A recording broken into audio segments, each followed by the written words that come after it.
Welcome back to our continuation of our discussion from workshop number 1 in the 2021 NICE project.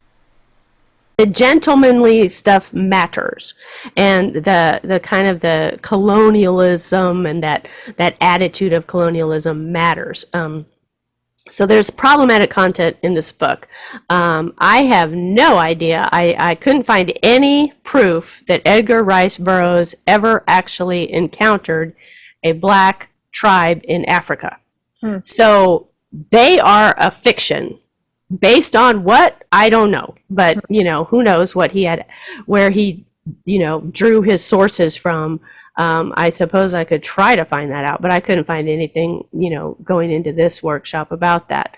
But let's just say on the face of it that, there's a lot in this book that is problematic because it is absolute fantasy, science fiction, and racist to boot. So, but once you get past all that, and we will work our way through all that to look at other themes like, nature versus nurture. And I will say again, Burroughs had a completely false scientific belief, in nature versus nurture. It's not what he says it is. But anyway, there's nature versus nurture. There's the gender roles and differences, in the ape community, in the African tribe, in the white people in this book. Jane is a strong, intelligent, independent girl, and yet she also has moments and decision making based on what's expected of her or her obligations to her father, or things that society has imposed on a young woman in her position. So there's a lot going on, and then there's of course romantic love, and let's just say it, sexual lust. So we got a lot to talk about. Tarzan of the Apes. Absolutely. Yeah, that was a great summary. And I would add to those themes the themes of otherness. Yes. Yeah. Mm-hmm. Yeah. And where does he fit in? If you think about this being the story of a baby born with no cultural context other than his parents, I could not help but think about children born last year during COVID-19 who, had, because until there were vaccinations available and depending on what the situation was, a lot of kids were simply with their mother and father. They just didn't have extended, we have internet, they were exposed to TV and stuff like that, but imagine this baby, spending the young years of his life, and let's say the first year and a half or so, he wouldn't remember those white parents in the cabin. His childhood, that his parents are Kala, and in some ways, there's another ape that is like his father figure ape, if you will, but Kala is his mother, and that's his childhood. That's who he thinks of as his mother throughout the story. Even when he knows who he is biologically, he still recognizes Kala as his mother. So, that sense of identity, not just otherness, but identity. And Jane grapples with identity and otherness. Who does she fit? Can she fit in with this, this creature of the forest, or should she stay with her own kind and marry William Cecil Clayton? There's a lot going on in this. There's a lot going on. And male friendship, the friendship between Tarzan and Darno.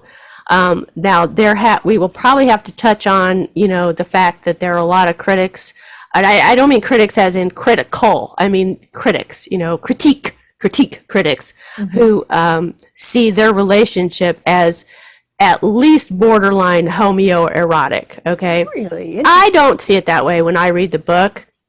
They have a wonderful friendship that is, I think, based on respect and honesty, if you will. And Darno truly wants to help this guy, Tarzan. And the critique critics, whatever, who have kind of couched that in homoerotic terms, Darno is an older man And he is paying for their journey. He's paying for the clothes for Tarzan, to go to civilization. He pays for everything. Tarzan has nothing because he doesn't have that inheritance, And so it's been couched as Tarzan's a kept man, of Darno. I don't think that's really accurate, but we will maybe have to touch on that a little bit. I think we should, yeah. Because it's something we don't see in our books all the time, right? Right. So, Deborah, what do you think? Are you intrigued now? Do you want to read Tarzan? Please say yes. Going back to the biography that you gave on Burroughs and how he is the speculative fiction writer, when you think, when you look at science fiction, it's usually about having to survive in the other world. And so I'm listening to the summary of the story and I'm thinking, okay, wait a minute. Which one is the other world? Exactly. Or is it, ding, ding, ding, ding, ding, ding, ding. We have a winner. People, exactly. Which is the other world? Which is the science fiction? Which is, and this is at the time of Darwin, so it was all, it's all about survival. And which is civilization? Which is actually civilized? Is white civilization civilized, or is the ape culture civilized? Exactly. I mean, which is the real and which is the sci-fi? You are absolutely dead on. That's very, very true. Yeah. Ding, ding, ding, ding, ding. We have a winner. But I'm also thinking, this sounds exactly like Burroughs created his own wallpaper. Yeah! That's right. Well, I do encourage you to read the book. It's a fast read, and there are scenes and parts of it where the exchanges between Darno and Tarzan, or Tarzan and Jane, and just the way that their relationship plays out, we almost picked a passage that was kind of long, that was Jane's decision, to be with Tarzan or to marry Clayton, William Cecil Clayton. That passage is so powerful because it's just like you can see the little wheels in her head spinning, and she's just talks herself out of sexual lust and romantic love with Tarzan for this safer bet. It's just amazing. Gotta stop thinking of Clayton as looking like Ryan Gosling at this point. What? In the Notebook. Oh, well, I will say that Gotta stop. We'll also have to touch on a little bit of some of the adaptations of the Tarzan story, because, like you said, Deborah, that's your only, up until now, that's all you've known is the Ron Ely, and I know the Johnny Weissmuller movies, and then probably one of my favorite Tarzan adaptations is the Tarzan Legend of Greystoke that starred Christopher Lambert, that was made in I don't remember when it was made, early 2000s maybe, I don't know. I just love that because it told the story for the first time in anything I'd ever seen. It was as close to the book as I'd ever seen. As far as like the actual action and a lot of the dialogue and everything. And so the relationship with Darno was so much more fleshed out and better, adapted than ever before. And the relationship with Jane was, I don't like the actress who played Jane, but that's okay, But the relationship that Tarzan had with the apes is really, really well done in that film version, Tarzan, The Legend of Greystoke. So I encourage you to watch that if you haven't watched it.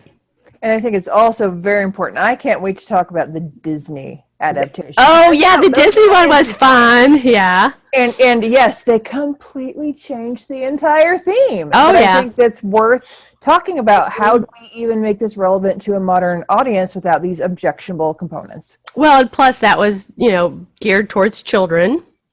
So, I mean, I remember when that came out, I was so excited for my kids to love it because my dad loved the Tarzan books. I read the Tarzan books. They belonged to him. He had the whole series. And one of my younger brothers now has those. After my dad had passed, he took the Tarzan books. So I have my own copy of the first one. But I was so excited when the Disney one came out because well, first of all, I love Rosie O'Donnell, and she's one of the characters' voices in it, and so and I just loved it. I thought it was great. I need to rewatch it because I honestly don't remember it that well, but I just remember being so happy that they made that so that my children could identify with, at least the name Tarzan. And I will tell you that to this day, I'm sort of famous in my family for my Tarzan Yell. And when I first started taking care of Luke when he was born 2 years ago, I would do my Tarzan Yell, and he would just, as a baby, he would just wiggle and shake and grin and laugh.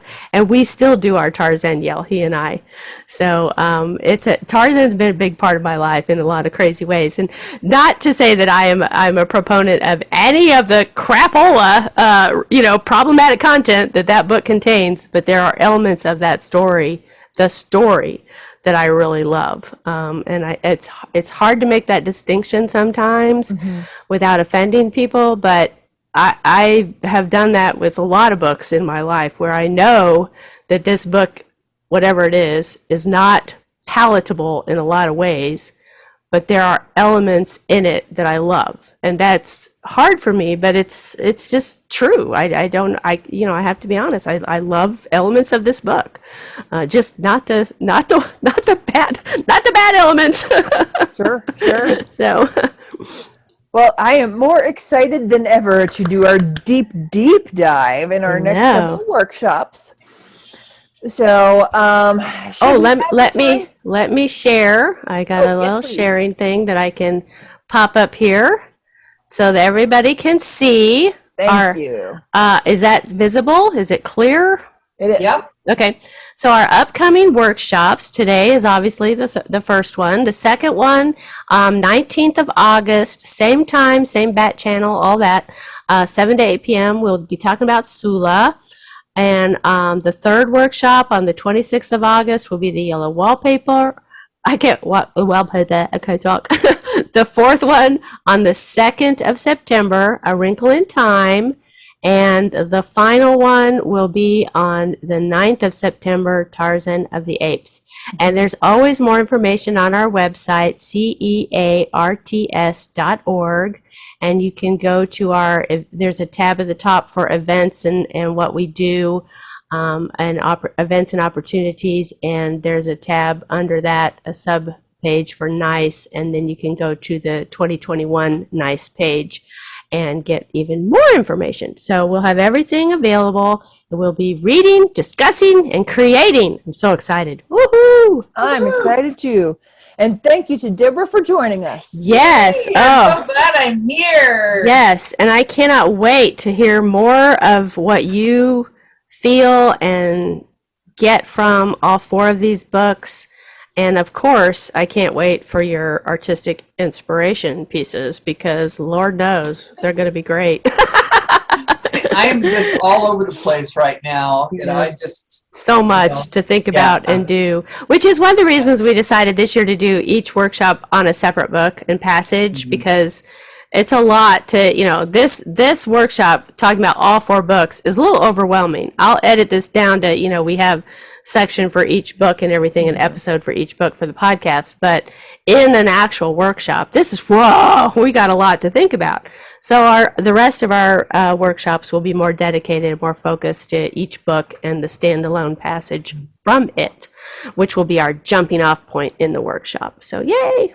So this year, will I need to bring anything to the next the next four workshops? Open mind, pad and paper to take notes. In the past you've had us painting and we talked about that. If you want to do some cake baking. We talked about trying to do something interactive in Zoom, and that's just so hard to do. But we do have some exercises planned, but they're in the moment ones. You don't have to prep for them. Yeah. Okay. Yeah, so hopefully they'll stimulate the creative juices. If you want to, you can, but you can bring whatever you want. It's look, you're in your comfy chair at your table or your desk. So you bring your wine, bring your cheese and grapes and crackers, whatever. Bring whatever artistic tools you want, or just absorb, just listen and absorb and whatever. It's really nice is literally nice. It's just, it's just fun and anything goes. So, do what you want. Since we're kind of stuck with Zoom again this year, we're just kind of hoping to have a good flow in the workshops and end up with some cool creations by the September 30th is I think September 30th, yeah, that's our presentation night.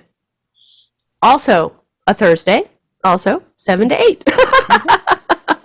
Right here in Zoom.